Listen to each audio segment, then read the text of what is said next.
Sejam todos muito bem-vindos. Isaías 53 é o meu texto dessa noite. Verso 6. Está escrito: todos nós andávamos desgarrados como ovelhas, cada um se desviava pelo seu próprio caminho, mas o Senhor fez cair sobre ele a iniquidade de todos nós. Amém? Mais uma vez, Senhor, abre os nossos olhos, é o meu clamor. Em nome de Jesus. Amém. Você concorda com isso? Que o Senhor te faça enxergar a beleza e a profundidade da palavra dele. Meu tema hoje é desgarrados. Tema um tanto, talvez pesado, pela palavra. Mas é cheio de amor, cheio de carinho, aquilo que eu vou aqui colocar para você. É possível, meu irmão, que você esteja vivendo ainda uma vida desgarrada, uma vida errante, andando à toa, andando para qualquer direção, andando e pensando que você, de fato, tem Jesus. Existem pessoas que frequentam a igreja, existem pessoas que fazem parte, estão até bem assíduos, são frequentadores ali, ó. Frequentam grupos, frequentam cultos, fazem cursos e tudo mais. Mas é possível que ainda assim você beba de uma realidade que te faça ainda provar essa palavrinha, desgarrado. É possível que você ainda não conseguiu viver a bênção de ser pastoreado, arrebanhado, colocado lá no cuidado do Senhor. Tome a palavra nessa noite, apesar do tema parece ser carregado de uma coisa pesada, não é pesado, é reflexão. Eu queria que você talvez olhasse para a sua vida e hoje decidisse seu caminho. Eu sempre prego com esse tom de, pode ser a última vez que a gente se fale, e você precisa gerar um antes e depois ao ouvir a palavra. Então, eu creio que o Senhor vai falar ao seu coração. Amém? Quando a gente fala desse tema, você viu que o tema está tirado do próprio texto. Não é um tema que eu inventei. Eu não invento tema. Eu tento ser sucinto, simples, objetivo, com a ideia de ministrar seu coração de modo bem reto, bem certo, sem gerar nenhum tipo de o que será que ele quis dizer? Sabe aquela ideia? Você ouve uma pessoa que você pensa assim, no fundo, essa pessoa quis dizer. Não sei se você já conversou com alguém enigmático. Eu falo para você que eu sou péssimo de pegar as coisas assim, sem jogar piada, sarcasmo. Eu não sou um cara muito bom de sarcasmo. Eu brinco, mas eu não sou sarcástico. Aquela coisa daquelas indiretas. Então, a minha palavra nessa noite ela vem carregada de retidão, de simplicidade. Eu quero colocar para você que desde já que ninguém seria desgarrado se não houvesse a queda. A gente sempre precisa voltar ao ponto original onde o homem se perdeu. Para a gente falar de casamento, de paternidade, de vida financeira, de trabalho, de tudo que envolve a vida, todas essas áreas da vida, nunca deveria ser desconectado do conceito de queda. Quando Adão decide pecar e o homem decide se desconectar de Deus. Nunca deveria nenhuma reflexão partir de outro ponto senão do pecado. Antes do pecado, tudo estava no seu devido lugar. Antes do pecado, estava tudo pleno e perfeito, funcional, objetivo, cumprindo seu papel de acordo com o que Deus estabeleceu. Pós-pecado, tudo fica disfuncional. Na sua vida, você quer ver uma coisa se complicar, se embolar, se perder, comece a nutrir pecado e você verá um senso de desconexão, de desorientação. Eu não sei se você já viveu essa realidade, mas você começa a cultivar o pecado e aos poucos a sua vida vai ficando como que desorientada mesmo. Você olha e fala, parece que alguma coisa aconteceu. Eu estava seguindo alguma coisa e parece que de uma vez alguma coisa acontece e eu agora estou meio desorientado. Eu estou começando introduzindo assim para você entender que tudo que vamos falar aqui não é característica de pessoas. Não existem pessoas que querem ser desgarradas, pessoas que não querem seguir ninguém, ninguém pode orientar com voz sobre ela, ninguém pode falar alguma coisa para aquela pessoa seguir. Na verdade, isso é fruto da queda. O homem, ele quando toma da árvore e come, na pessoa de Adão, sim, mas quando Adão se desconecta, ele está mostrando para Deus de que ele não haveria de seguir a orientação. Foi apenas uma. Não coma, não toque. Não chegue perto dessa árvore. Era apenas uma regra. E o homem, sim, ele decidiu seguir o seu próprio caminho. E olha onde nós estamos. Então, meu irmão, o tema de hoje, ele vem carregado também de uma profundidade. E eu quero que você mergulhe comigo. Isaías 53 é dado totalmente na pessoa de Jesus. Você sabe disso, né? Ele foi transpassado pelas nossas iniquidades, o castigo nos traz a paz estava sobre ele. Tudo isso que é declarado ali, Jesus cumpre lá na cruz por nós. E eu amo esse verso 6, que para mim ele é um verso perfeito para falar da obra de Jesus. Porque se teve uma coisa que Jesus pegou a mim e você, foi seres desgarrados. Não tem um que Jesus encontre que antes dele esteja orientado e guiado. Então preste atenção. Vamos a esse texto. A primeira frase do texto é muito interessante porque ele fala assim, ó: todos nós andávamos desgarrados como ovelhas. Não é condizente com a ovelha. Porque ovelha não anda desgarrada. O animal, estou falando do animal. O animal ovelha é um dos animais, isso não é Bíblia, teologia. É se você pesquisar na internet. É um dos animais mais dóceis. É um dos animais mais fáceis de se arrebanhar. Então não condiz colocar a palavra ovelha na mesma frase de andávamos desgarrados como ovelha. Não condiz. É interessante isso. Por quê? É o meu primeiro ponto. Ovelha é um animal de rebanho. A ovelha ela não é um animal de andar só. A ovelha vai procriar. Eu não sabia muito, sabe? Mas a ovelha, ela é a fêmea, é a que reproduz. Eu ficava perdido nesse sentido. Tem uma jogada aqui muito interessante nesse texto que vamos falar. Mas, a princípio, olha que sinistro.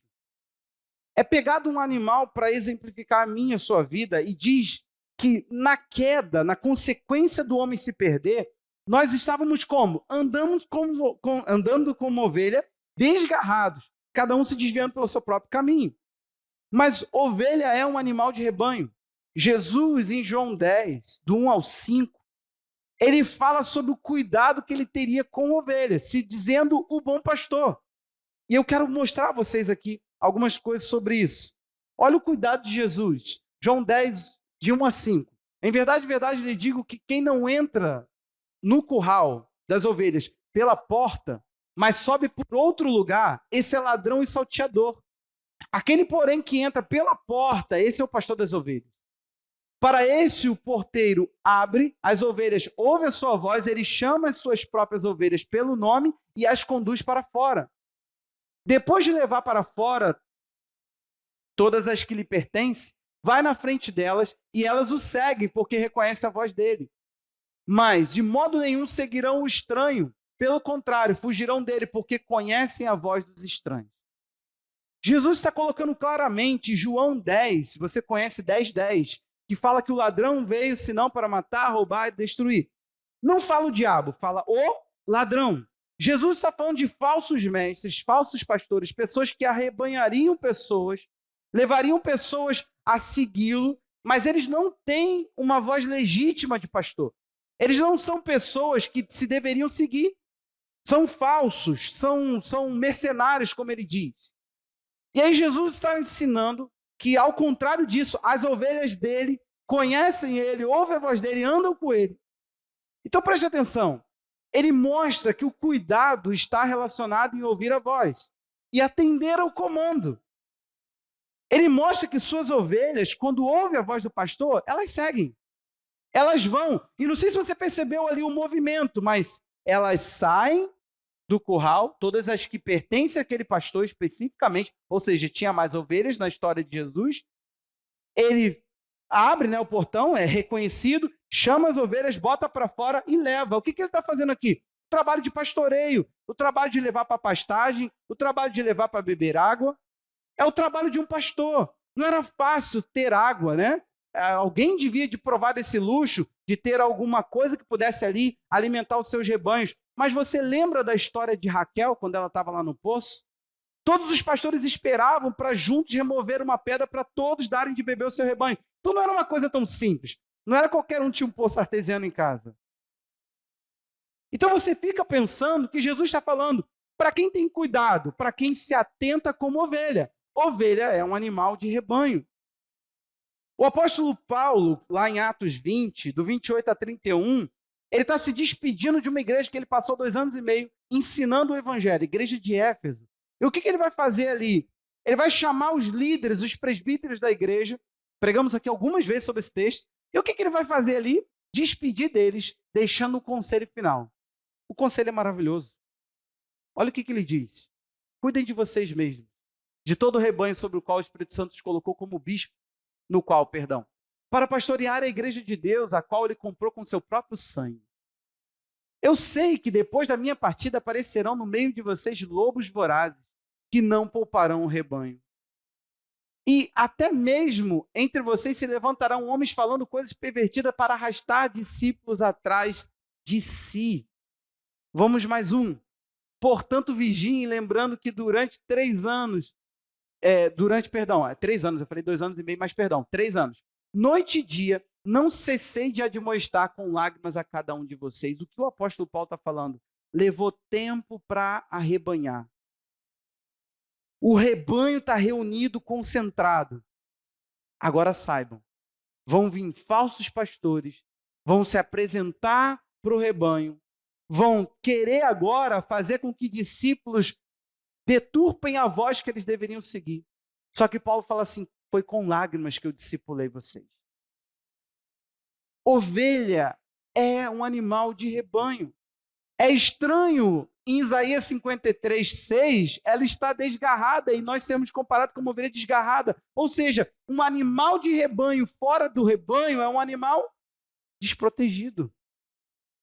Um animal que depende dos cuidados, que não sabe sobreviver. Não estamos falando de um leão.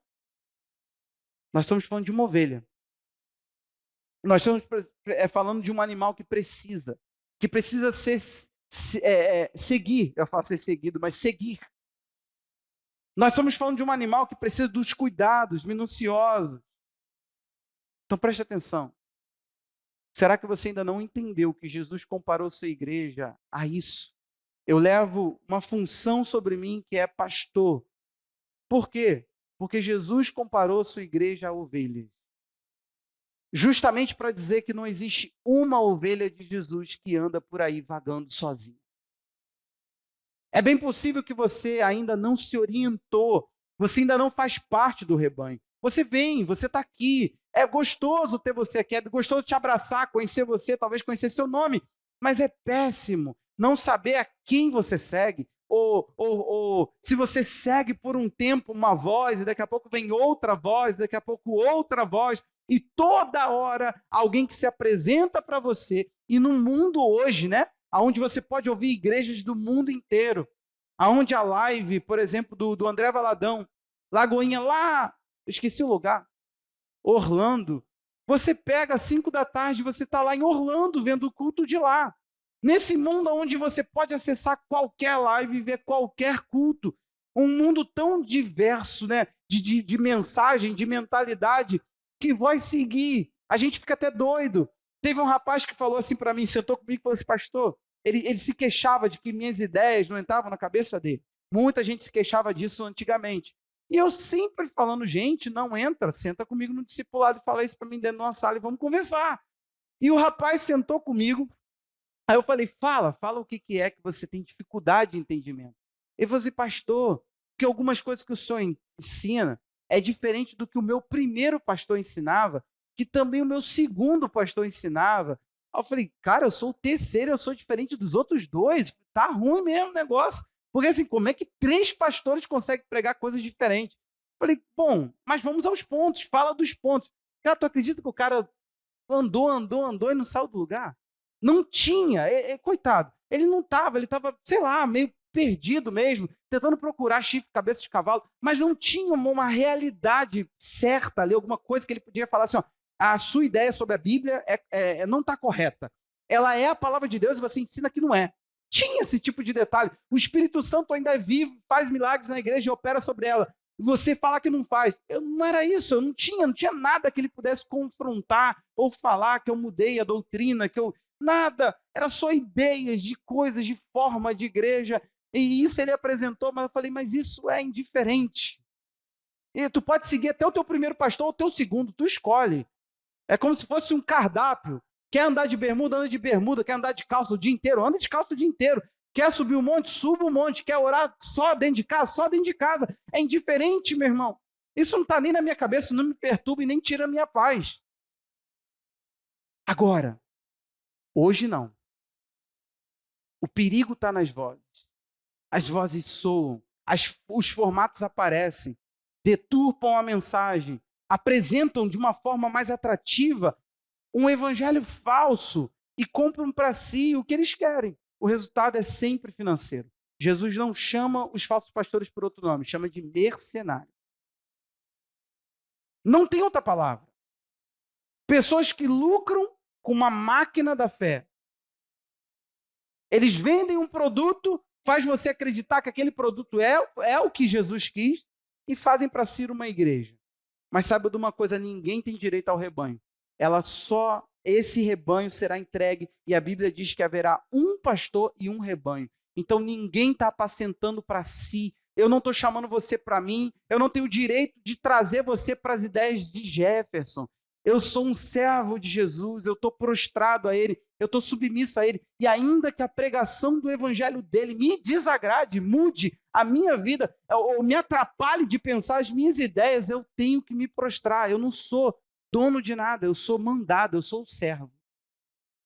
Você entende a diferença? Só que tem pessoas que não. Tem pastores que não querem saber disso. Eles arrebanham para si. Agora pensa comigo. Se já estamos desgarrados, imagina seguindo e achando que ali nos encontramos apacentados. Imagina estando dentro do lugar que você pensa que você está comendo comida saudável. Imagina que você pensa que o pastor que está te orientando é uma voz de autoridade, é o evangelho falando. Nós já estamos desgarrados.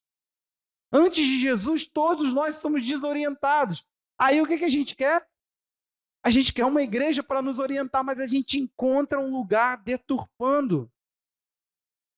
No final das contas, eu quero entrar na minha segunda questão, segunda frase do texto de Isaías 53, 6, que diz que cada um se desviava. Mas sabe o que é terrível? Pelo seu próprio caminho. Você estabelece os seus caminhos e a Bíblia chama ele de desvio. Nunca os seus caminhos serão os caminhos de apacentamento. Nunca a Bíblia vai aplaudir você andando por conta própria. Pastor, eu estou cansado de igreja, eu sei muito, eu vi muita coisa, eu me feri, eu não sei o quê, eu não sei... um monte de assunto. Tá ok, meu irmão. E o que você vai fazer? Quer dizer, então, que Jesus não tem igreja para buscar, porque se ele vem para a terra buscar a igreja e aqui não tem a igreja, você não encontrou a igreja, não existe igreja, então aí você decidiu se apacentar, foi isso. É possível que você esteja aqui dentro. Você fala assim, tudo bem, pastor, eu venho, te ouço, ouça a palavra, o que me abençoar, me abençoa, eu oro com vocês, eu até oferto.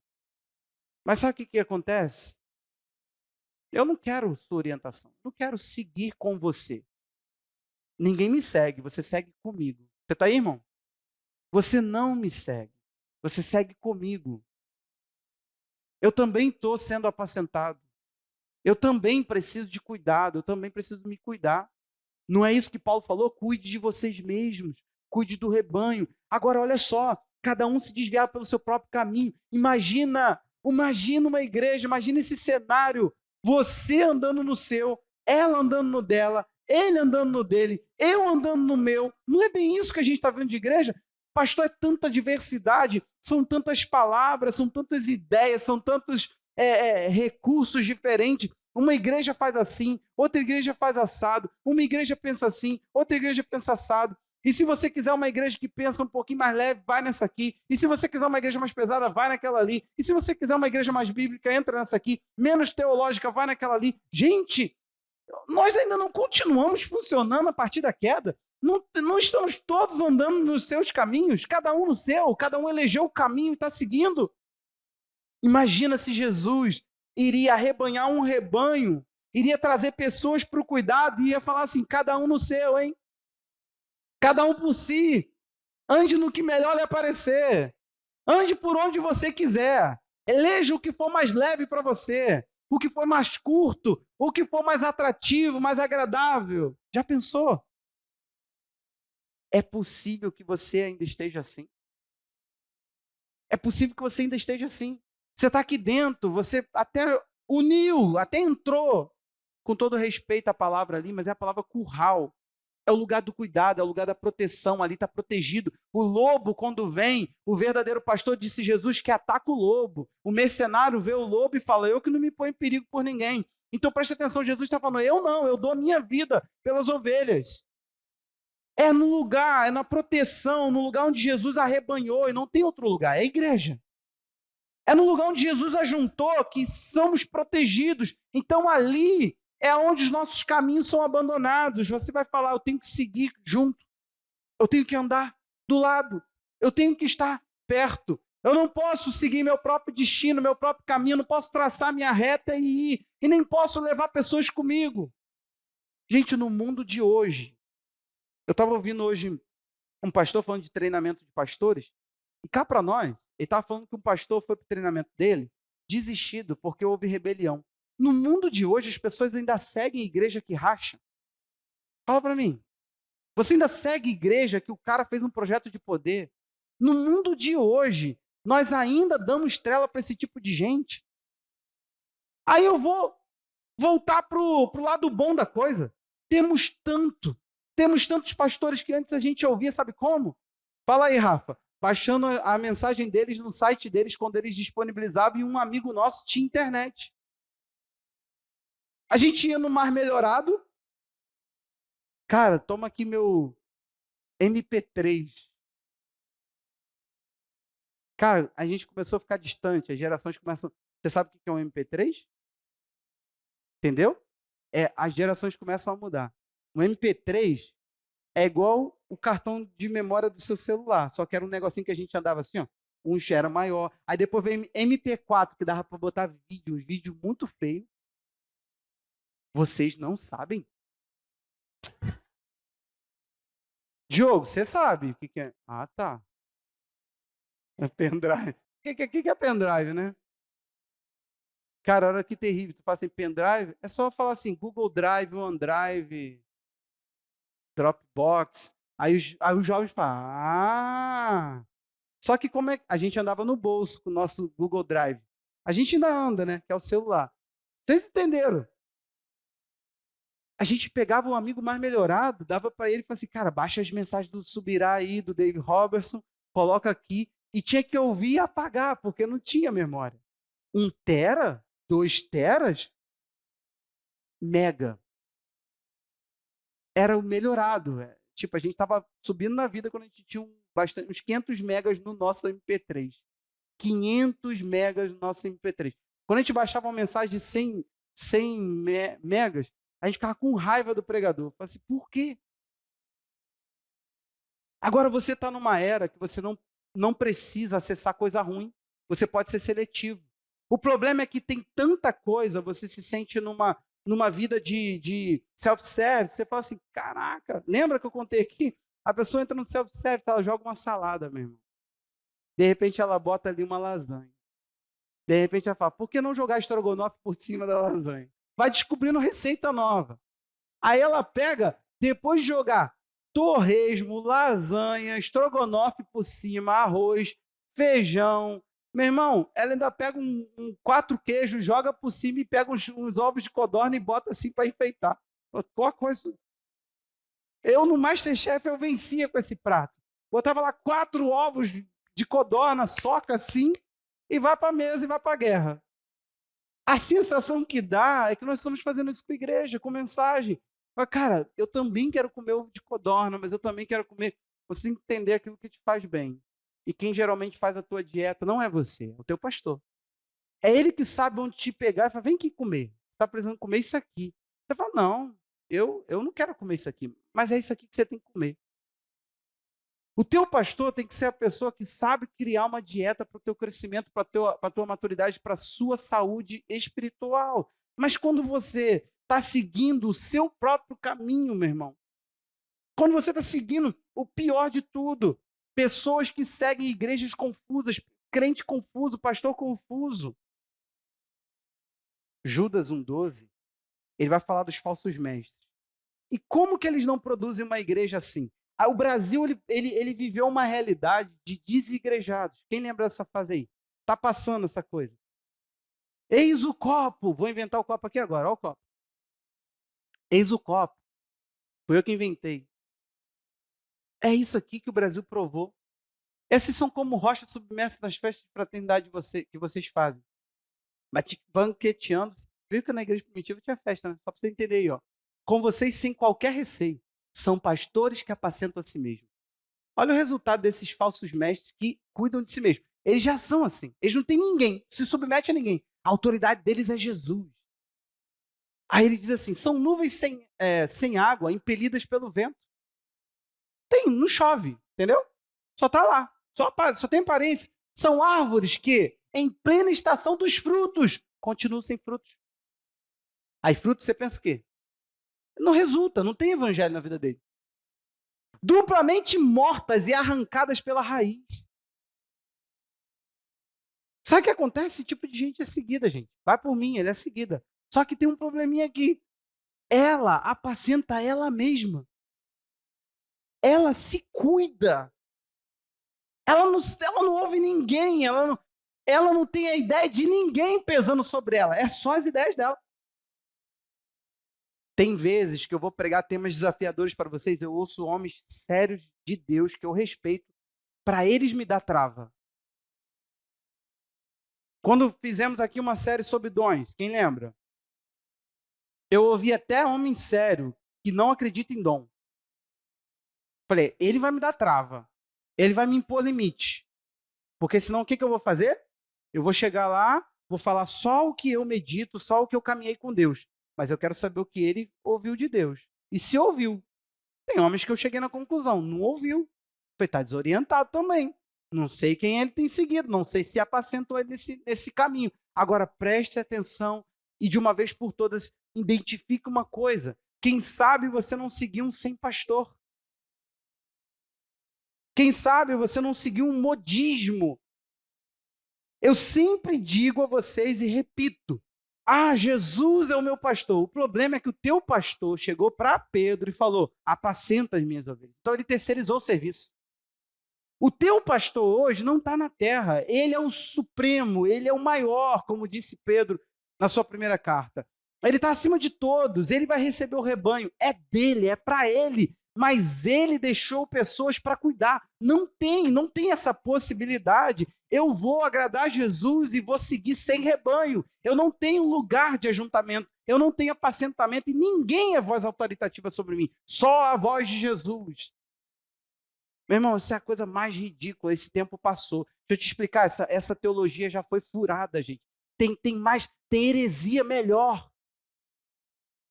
Tem heresia melhor para seguir, isso aí já é palhaçada. Eu não tenho nem mais paciência para falar. Você dizer a igreja sou eu é uma afronta etimológica, é falta de inteligência. Sabe por quê? Você não tem como ser um coletivo. Você não tem como dizer eu sou a família. Tem? Eu sozinho sou a minha família. Família pressupõe outros. A palavra igreja é ajuntamento, congregação, reunião. Como é que eu reúno comigo mesmo? Eu me ajunto comigo. Como é que eu congrego comigo? Como é que eu chego em mim? É muito autossuficiente. Você não é Deus. Autossuficiência só ele pode ter, porque ele sabe lidar com isso. Nós não podemos ser autossuficientes, gente. Nós não devemos. Você tem que, de vez em quando, entender. O dia que você pensar que você chegou num nível que não precisa, é aí que você tem que parar e dizer, preciso. E se isso não for, suficiente. Se convença. Faz igual eu falava, pessoal. Fala, gente, eu me vulnerabilizo quando eu estou diante de alguém que pode me pastorear. Parece que você vai ver assim, parece que eu não sei nada de Bíblia. Eu estou ali e falo, não, então, o que você pensa disso? Quando eu estou, eu conto minhas coisas, estou em crise, estou isso. Vulnerabiliza, meu irmão. O dia que a tua mente tentar te jogar para uma postura de autossuficiência, de, meu irmão, eu cheguei no nível que eu acho que Jesus fala comigo e só comigo. Desliga isso. Sai desse lugar. É um lugar de perigo para a tua vida. Você está exposto. Pastor, de coração, cheguei num lugar que eu estou assim. Eu sei julgar se uma palavra é de Deus, se uma palavra não é de Deus. Vai por mim, irmão. A palavra diz que quem se levanta, quem se isola, se levanta contra a verdadeira sabedoria. Você não é sábio em si mesmo, você não é sábio sozinho. A Bíblia vai dizer, e esse eu quero ler com você, Efésios capítulo 3, por favor, vai falar das medidas da revelação de Deus e como Deus vai ampliando a revelação sobre a nossa vida. Efésios capítulo 3, por favor, olha esse texto, olha isso aqui. Verso 17. Isso, vamos aqui. E assim, pela fé, Cristo habite no coração de vocês, estando vocês arraigados e alicerçados em amor. Uma que não dá para viver amor sozinho, né? Vamos seguir. Isto para que com todos os santos vocês possam compreender. A compreensão do que ele vai falar aqui agora só vem quando ele diz com todos os santos. É amarrado no outro, é junto ao outro, não é plenitude para mim. Olha aí o que vai dizer. Qual é a largura, o comprimento, a altura e a profundidade? E conhecer. Ele está falando que o que ele está dizendo aqui, que Deus se revela, tem medida. E ele diz que essa medida, que é muito, é maior, é infinitamente mais. Vamos seguir lendo, tá? Ele vai dizer que isso tudo só compreendo quando eu estou ligado ao outro.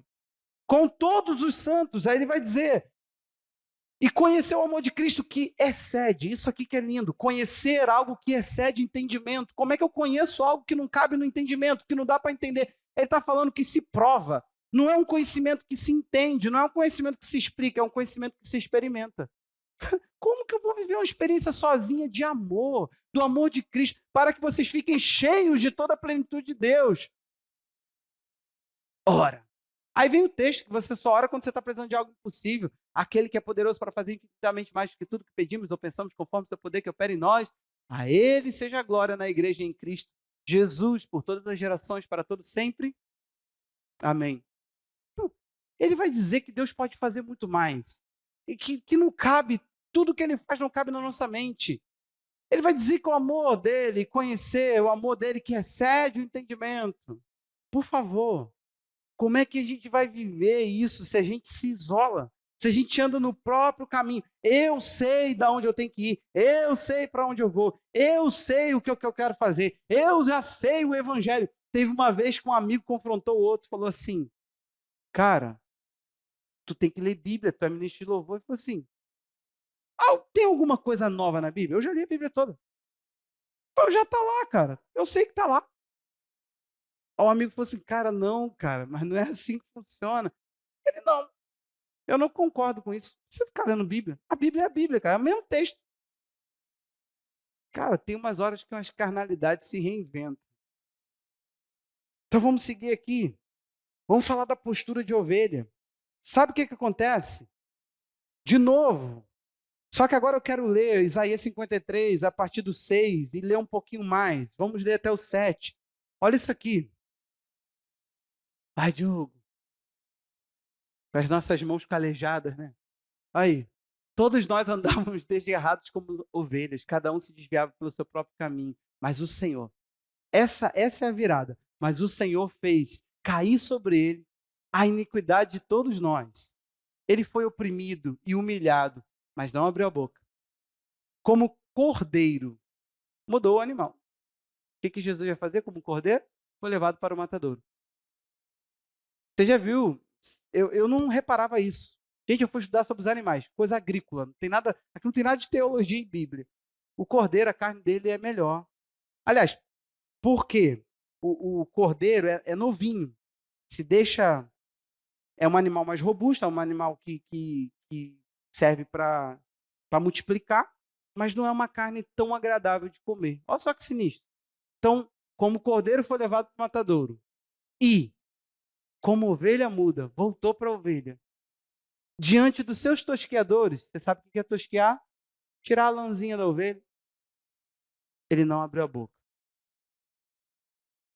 Deixa eu te explicar uma coisa aqui.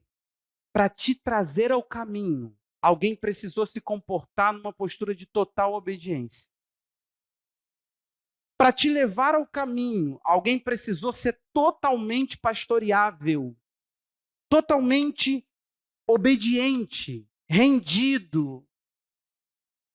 Agora, nós queremos ter a essência desse alguém que me trouxe de volta ao caminho, vivendo de forma rebelde, arredia.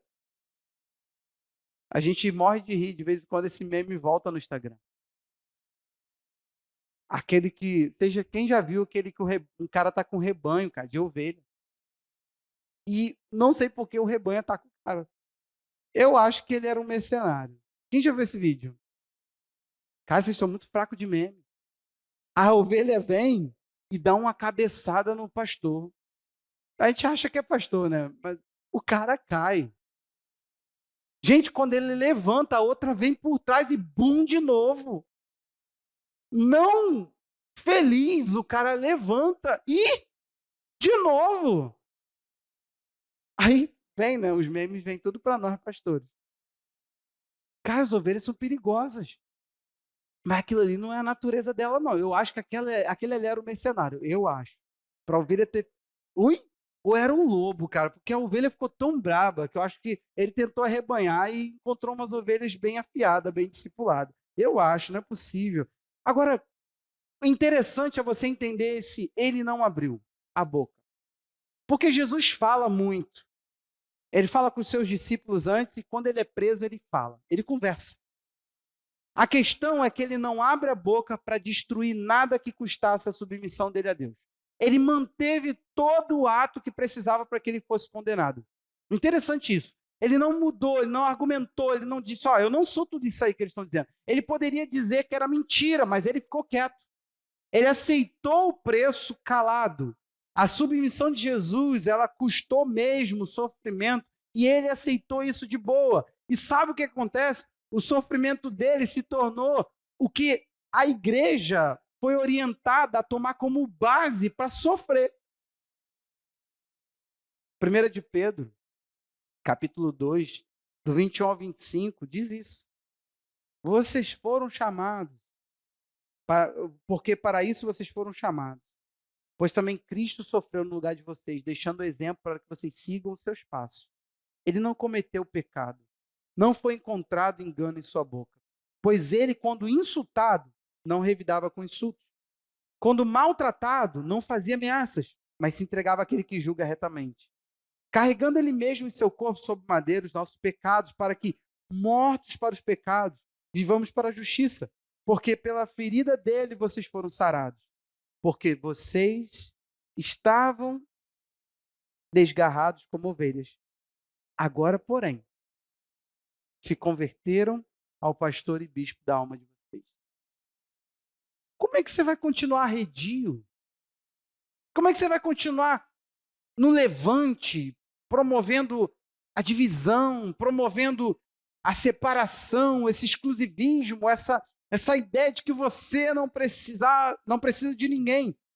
Em Mateus 27, 14, só anote, diz que Jesus não respondeu a Pilatos palavra nenhuma. Só que não é assim que acontece. Pilatos pergunta, você é rei dos judeus? Ele fala, você que está dizendo. Quem me entregou a ti que está dizendo. Ele diz, mas você sabe que eu tenho poder sobre você. Ele fala assim, nenhum poder te é dado se do céu não fosse dado. Então ele falou, como que ele não falou? Falou. Só que Pilatos falou assim, eu tenho o poder de liberar você, cara, fala a coisa certa. Tipo, abre a boca de fato e fala o que tem que falar. Quando Jesus quis se submeter, ele fechou a boca. Ele fechou a boca. Por que não há submissão em você? Por que você não tem essa postura? Essa postura mansa, essa postura que se deixa guiar, que se deixa orientar, está o tempo todo seguindo os próprios caminhos. Se Jesus faz isso, Hein? Podia ou não podia? Como ovelha berrante ser levada ao matadouro e não querer o matadouro? Poderia. Poderia, mas não fez. Agora você sabe o que é interessante? Que é daí que a gente tem que ter um cuidado. Porque todos os momentos, quando um pastor, ele recebeu um ataque, e ele foi desvirtuado, ele foi impossibilitado de falar, ele foi tirado de cena, foi impedido de pregar para suas ovelhas começaram a ouvir qualquer outra pessoa, a coisa fica caótica. Eu quero te mostrar isso através de Paulo. Paulo, em 2 Timóteo 4, do verso 9 em diante, vamos ler juntos aqui. Mas eu quero que você perceba o caos, por causa da prisão de Paulo, que é lindo falar do martírio. Gente, como não falar do martírio? Fala para mim. Como não falar da entrega, das prisões, das chicotadas? Só que como fica quem ouvia? Como fica quem era arrebanhado por esses homens? Como ficam os discípulos de Paulo, que talvez esperam uma carta, não tem, e de repente chega a notícia, prenderam. Não tinha zap, gente. Não tinha grupo da igreja. Tinha que aguardar alguém chegar. Tu imagina Timóteo ou os cooperadores de Paulo. Paulo tinha que reunir quem tivesse ali.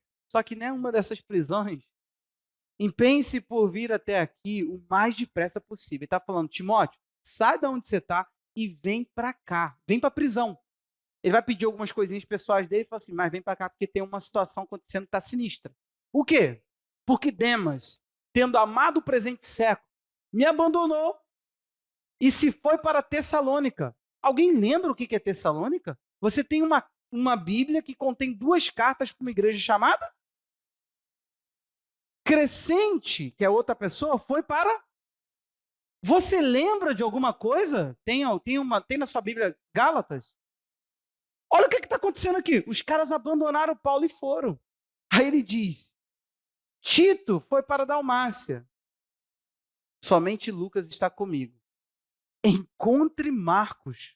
Você lembra que ele e Barnabé brigaram por Marcos? Ele falou assim, traz o cara da confusão que agora eu estou precisando dele. Traga-o junto com você, pois me é útil para o ministério. Ele falou, cara, está acontecendo um negócio, nós temos que unir força. Traz até quem abandonou a gente. Vamos reconciliar, a gente tem que unir. Ele me é útil para o ministério. Quanto a Tico, mandei-o para Éfeso. Protegeu. Quando você vier, traga a capa que deixei em Troade, na casa de Carpo. Traga também os livros e especialmente os pergaminhos. Bíblia? Alexandre, o ferroeiro, me causou muitos males. O Senhor dará a retribuição de acordo com o que ele fez. Gente, essa ameaça é terrível, né? É eu virando para o Cadu e falando assim, que Deus lhe pague o que você está fazendo comigo. Mas vai dar bom, Cadu. Vai dar bom, filho. Vai dar bom. Tome cuidado com ele também você, porque resistiu fortemente às nossas. Na minha primeira defesa, ninguém foi a meu favor, todos me abandonaram. Que isso não lhes seja posto na conta. Você viu que tem coisa que vai para o seu crédito, né?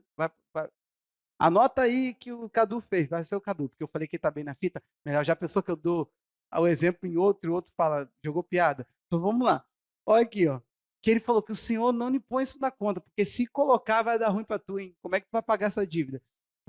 Mas o Senhor esteve ao meu lado e me revestiu de forças, glória a Deus, para que, através de mim, a pregação fosse plenamente cumprida. Ele só está preocupado com a pregação. E todos os gentios a ouvissem, e fui libertado da boca do leão. O Senhor me livrará também de toda obra maligna e me levará a salvo para o seu reino celestial. A Ele, agora e para todo sempre. O pastor foi preso, meu irmão. Ele falou assim, foi um tal de ficar uma loucura o nosso ministério. Vamos agir rápido porque está maluca a coisa. Tem todo mundo tá me deixando, tem gente amando esse século e indo embora.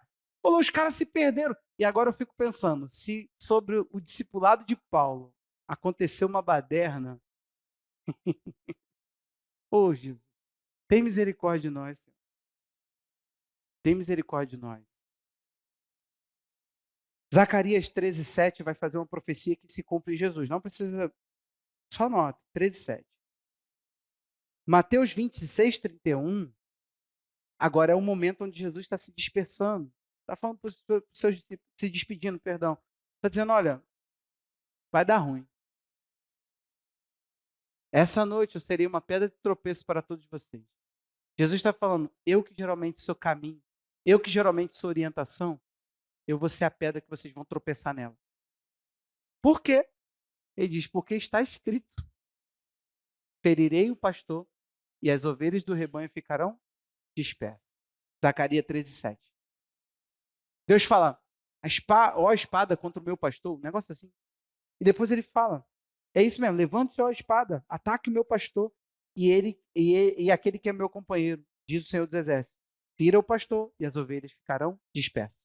É um princípio. É um princípio. Você vai me ouvir? Por isso que a gente que guia tem que estar o tempo todo se orientando, gente. Tem que estar o tempo todo orando, lendo, aprendendo, voltando para os trilhos, pegando as emoções e falando, eu não tenho direito a certas coisas. Tem gente que tem direito a uns 5 piti por mês, eu não posso. Um piti, a pessoa não quer nem mais Jesus. Você entendeu? Fere o pastor e o caos entra. Por quê? Porque tudo está na figura de condução. Só que hoje há um menosprezo sobre essa figura. Por favor, meu irmão, se eu te der a minha Bíblia aqui agora e te pedir, corre aqui, abre um texto e me mostra quais dos discípulos de Jesus foram ungidos a pastor. Você acharia um versículo? Quem acharia? Não tem um texto bíblico que diga que pastor foi ordenado, ungido. Os cargos eram presbíteros, bispos, apóstolos. E tem os 5 ministérios. Vamos lá? Apóstolos, profetas, evangelistas, pastores e mestres. Pastor aparece ali. Mas tu não vê, na história da igreja, pastorear não era cargo. Se tornou agora. A gente criou uma instituição, aí criamos um cargo da instituição. Isso aqui não é um cargo. Não é qualquer pessoa que pode assumir a figura pastoral. Por que não, pastor? Porque ele tem que ter a essência. Ele tem que cumprir a função. Ele tem que estar no lugar, conseguindo fluir com a essência. Tem muita gente que é bom do discurso. O cara vem aqui e te encanta numa noite. Daria para fazer isso também. Só que eu não sou um cara que tem que chamar atenção para mim. Eu tenho que te orientar para andar. Imagina quem está conduzindo as pessoas na frente, fazendo presepada.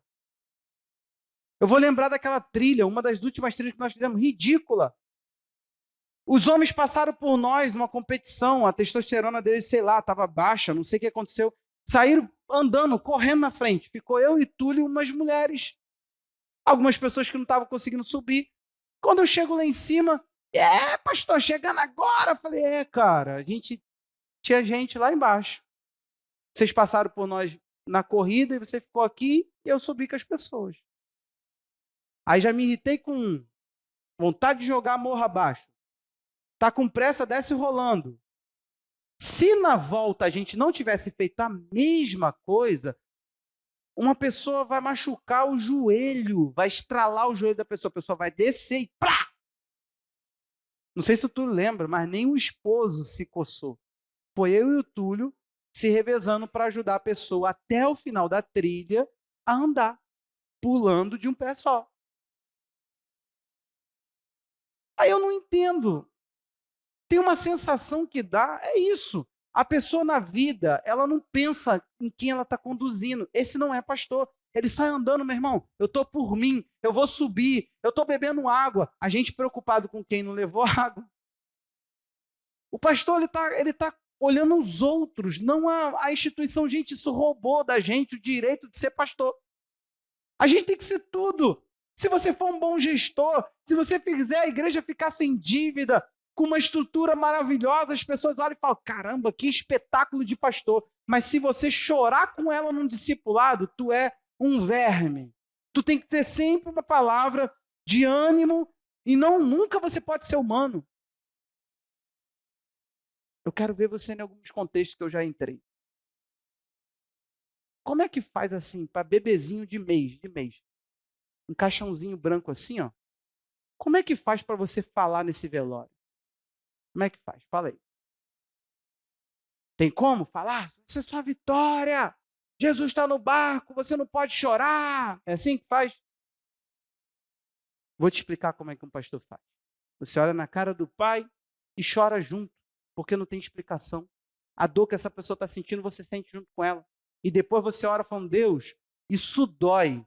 Com o sentimento que eu senti de dor, você ora para o céu e pede o consolo. É assim que um pastor faz. Ao invés de a gente ficar querendo responder tudo, sermos os semideuses, advogados de Jesus, a gente fica aqui, meu irmão, segurando quem está fraco, falando, não, você não está conseguindo caminhar. Dá aqui, vem cá, por favor. Só que, meu irmão, vou te falar uma coisa, você não sabe, mas a instituição ela é muito pesada. É horrível ter um CNPJ. É horrível ser uma igreja organizada. É horrível. É horrível você entrar num banco, como aconteceu. A Secref recentemente alterou o nome e alterou o CNPJ. Um CNPJ novo. Entrou no banco. Deu os documentos, tudo certinho, como eu iria fazer algumas semanas depois. Foi lá abrir o banco. Abriu uma conta no banco. Eu cheguei no Santander com os mesmos documentos. O cara falou assim, não sei se a conta vai ser aceita. Aí eu perguntei, se no caso de aceitar, o que dá direito aí? Não sei, eu acho que muita coisa não, cara. Aí eu falei, não, mas o que daria o direito? Aí, talvez uma maquininha, talvez um cartão de crédito, mas cartão vai variar muito. Cara, com esse desdém. Aí tu pensa assim, é sério mesmo que eu tenho que estar aqui sendo desdenhado por um cara que talvez candidato ao inferno, se ele não se converter a Jesus? É sério mesmo que é isso que tem que perturbar a nossa cabeça, uma conta no banco? É para isso que Jesus ele fundou a igreja. Meu irmão, isso faz parte, é uma máquina que não dá para parar. Só que eu quero que você olhe para a essência. Porque eu não sou administrador do clube que você faz parte. Você não dá para exigir um play para a tua família aqui. Senão a gente tem que começar a cobrar mensalidade. Nós não somos um clube, nós somos uma família. Nós somos o lugar que Jesus arrebanhou para cuidar. E se a gente não fizer isso juntos, eu não dou conta, não. Se um se perder, se a voz, quem eu sou? Eu sei o meu lugar. Eu sou a voz do cuidado. Eu sou aquele que tem que ser chato, que tem que mostrar o que é cuidado. Só que também tem que ter pessoas olhando e aprendendo o que é cuidado. Porque eu vou te falar uma coisa, você tem uma visão embaçada de pastor, eu te garanto que tem. Todo pastor deveria pregar? Para mim, não. Todo pastor tem que ser pastor que sobe o púlpito? Não. Nem todo pastor deveria carregar nome de pastor também. Para simplificar o modelo, Jesus pensou cuidado. Tem tanta gente para ser cuidada, tem tanta gente querendo cuidado, tem tanta gente que não tem pastor, tem tanta gente dentro da nossa igreja que não está sendo arrebanhada, não está sendo trazida, não está sendo ajuntada. Ela está ali, ela está no sistema do cuidado, ela está toda envolvida por uma estrutura. Talvez não está funcionando porque não é a estrutura, é a essência. Você quer saber o que eu ensino aos líderes? Que estratégia viabiliza o princípio. O que é isso, gente? Por favor, simplificando. O que é mais importante? Presta atenção. Como a gente chega no lugar ou o lugar em si? Vou te simplificar para você entender. Tem a ponte Rio-Niterói, mas se já houvesse alguma tecnologia que fizesse você sumir de um lado e aparecer do outro, você ia preferir? Eu ia. Do que ficar subindo. E o radar lá é inteligente, não dá para brincar com ele, não. Tem que ficar ali com o pezinho e tem que manter a velocidade. Senão, chega aquela bendita coisinha linda. Não dá para... Então, presta atenção aqui.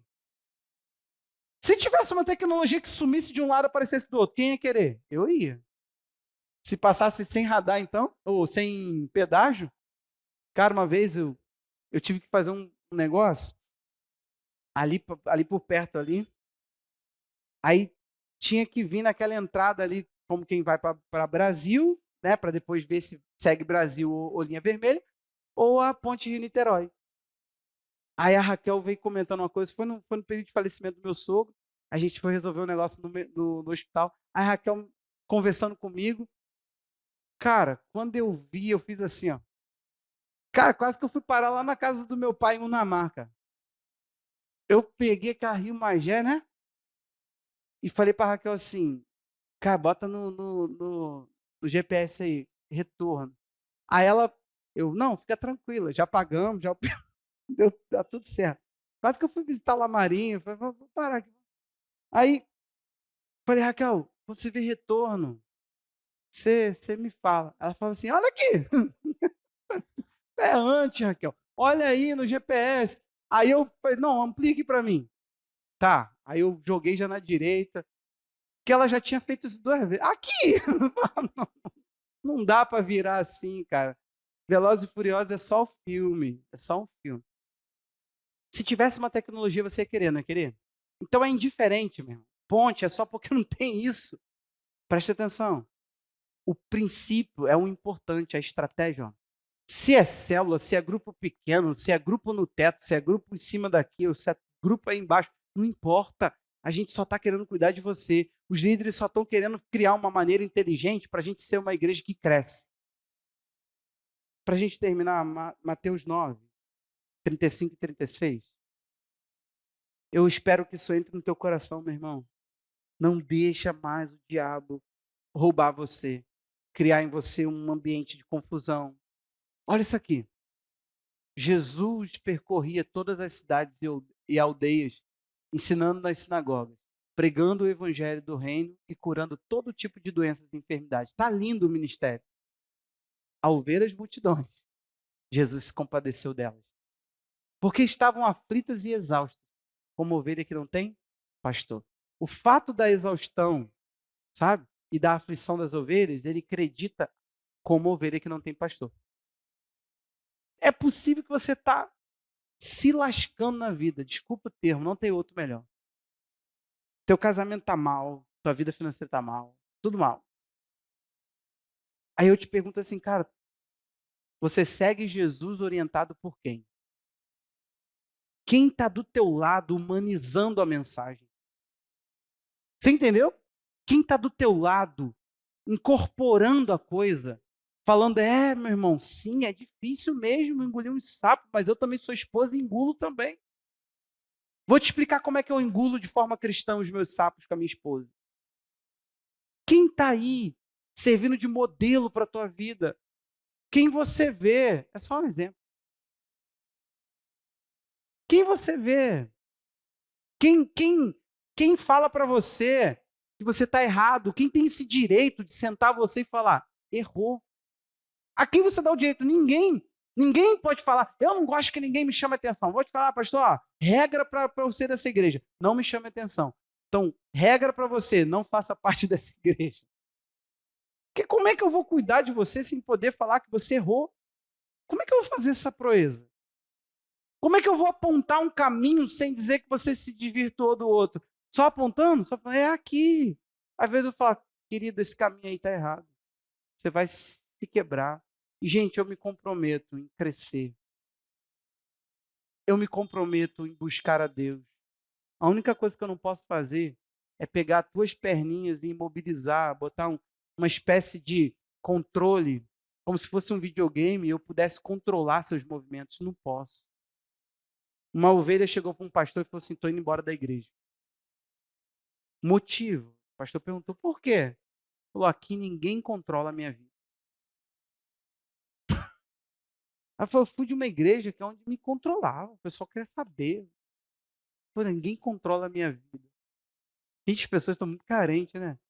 A gente está querendo que ninguém controle essa vida e nem aqui você não vai ter controle também, não. A única coisa que eu quero de você é o seguinte: não me impeça de fazer o meu trabalho na sua vida. Me ajude. Não seja alguém que replica crise inexistente na tua vida. Infelizmente, a gente lida com uma realidade que não dá para fugir. E eu estou procurando entender isso a fundo. E termino aqui. A gente lida com muitas pessoas que vieram feridas com a igreja. É uma realidade nossa. Não tem como fugir. Senão, a gente teria que falar assim, ó, só quem não se feriu fica aqui. Meu irmão, ia ficar um gato pingado. Vai por mim. Porque não tem um discipulado que não seja descontentamento com a igreja. Não tem um discipulado que não seja descontentamento com a igreja. Com um pastor, eu não estou bem. Eu não isso, eu não aquilo. Sabe qual é o grande problema? Olha aqui para mim. Eu não sou aquele líder. O grande problema é que eu não tenho as intenções daquele líder, eu não tenho as motivações dele. Eu fui forjado na luta, meu irmão. Eu estava contando para os meninos aqui. Um cara, aí Cadu, contei para o Cadu, né, ontem. Falei, eu sei de uma igreja que o cara botou congresso de homem num domingo, dia dos pais. E ordenou aos líderes que tinha que botar todos os homens dentro da igreja. Eu passei na igreja nesse domingo. Sabe como é que estava a igreja? Falei, gente, como é que faz para ter algum grupo de pau mandado? Que é isso? Isso não é cristão, isso é pau mandado. Sabe por quê? O pastor foi um dia antes na igreja com a mãozinha para trás, todo arrumado. Isso aí quem contou foi o rapaz que sofreu esse dano agora. E que foi daqui e que terminou fazendo uma coisa muito terrível comigo. É mole? E o pastor chegou, mãozinha para trás, e falou assim: não acabaram a pintura da igreja? Eu não quero saber o que vocês vão fazer. Dorme a hora que for. Eu quero que vocês só saiam daqui quando essa igreja estiver pintada. Aí, Anselmo, igualzinho eu, né? É assim que eu chego aqui na obra? Só depois que essa plataforma estiver toda. Vambora, Alex. Tem sono não, Alex. Dorme quando chegar no céu. Não é assim? Eu chego assim na obra aqui, pá. Chuta as cadeiras. Que nojeira é essa que ainda não foi limpada? Limpa. Ontem, meia-noite, 43, eu estava aqui colando a piscina do batismo, gente. Pelo amor de Deus. Eu não sou teu líder. Quando foi que a gente vai ter que falar isso? Quantas vezes? Quando? Me fala aí. Você tem que se limpar dessa experiência para você poder viver uma experiência nova. Nós temos um caminho em Deus. A gente não é aventureiro. A gente não caiu aqui porque a gente não tinha emprego. Eu não tinha um dom da falácia e me colocaram, porque nem é dom da fala, mas não, é da falácia. E me colocaram. Eu não conto uma boa história e me colocaram para pregar, não, gente. Ei, olha para mim. Eu não prestaria para cobrar ingresso para pregar a palavra. Não dá para mim, você já percebeu, né? Acho que ninguém ia querer pagar nem R$ 1, gente. Nem 1 quilo de alimento não perecível para a gente doar. Ah, brincadeiras à parte. Não, não é isso, não é sobre isso. A gente precisa de uma vez por todas entender. Está exausto e está aflito porque não tem um pastor. Pastor, é por isso então, que a minha vida espiritual gira e eu fico no mesmo lugar, né? É só por isso. Tudo começa depois que você fala, o Senhor é meu pastor, nada me... Você tem que apontar um pastor, meu irmão. Você tem que ter uma pessoa. Não caminhe só. E eu não estou falando isso para vocês, não. É para nós. Essa é a nossa cultura. Ninguém fica sozinho. Não pode, é perigoso. Você entendeu aqui?